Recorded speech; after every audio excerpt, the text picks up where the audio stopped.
Hello, c'est Ludivine. Aujourd'hui, je veux vous parler un petit peu d'égoïsme. Alors, pourquoi? Parce que autour de moi, dans les coachings, mais même sur les réseaux ou même dans mon entourage, donc des personnes vont se reconnaître, que ce soit des amis ou autres, surtout des femmes ont tendance à dire je comprends pas cette notion en fait de se donner à soi-même du temps, de prendre soin de soi avant de s'occuper des autres.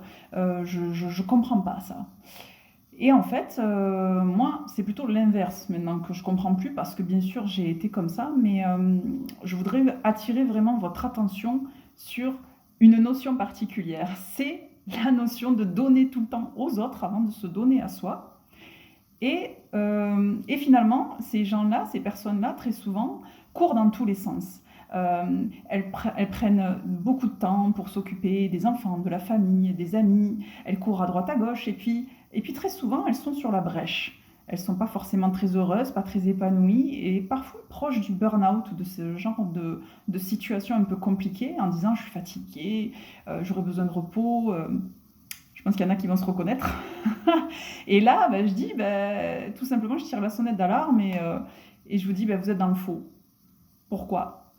Parce que à donner aux autres avant de se donner à soi, pour moi, c'est donner par intérêt.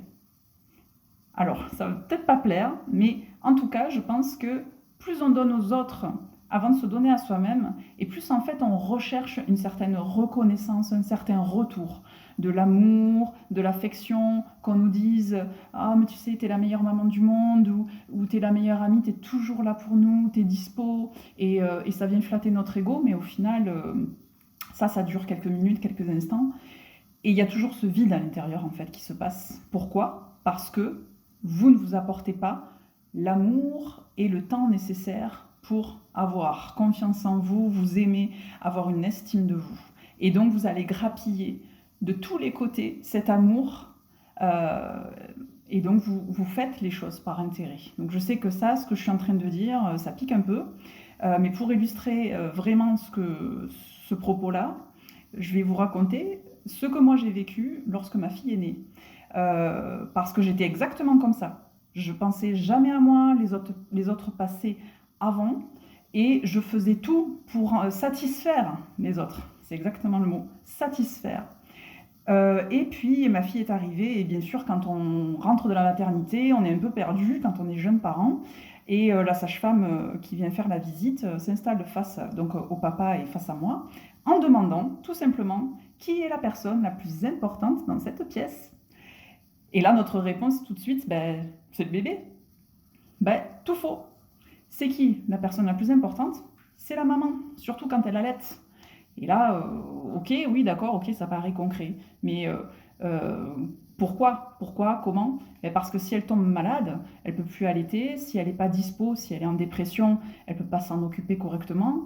Et donc, oui, ok, d'accord, mais comment je fais concrètement pour m'occuper de moi d'abord, quand elle pleure, quand elle demande? Mais en fait, elle pleure pas tout le temps parce qu'elle a besoin d'être dans mes bras ou d'avoir à manger. Donc, elle m'a expliqué beaucoup de notions qui ont transformé ma vision donc de mon rapport avec ma fille et qui aujourd'hui encore me suivent, mais dans la vie de tous les jours. Et en fait, ça fait écho avec les histoires qu'on connaît lorsqu'il s'agit d'accidents ou de problèmes dans un avion. On sait tous que si les masques à oxygène tombent dans un avion, on doit mettre d'abord son masque à soi. Parce que si on a 3-4 enfants à côté et puis une mamie un peu plus loin à aller secourir, je ne peux pas le faire si j'ai pas de l'oxygène. Donc ça, on en a conscience dans les cas gravissimes comme ça, mais dans la vie de tous les jours, on n'en prend pas conscience et c'est bien dommage parce qu'en fait, du coup, on donne de l'amour, enfin on donne de l'affection, mais par intérêt. Et c'est pas de la qualité, c'est de la quantité. Vous donnez, vous donnez, vous donnez, vous donnez.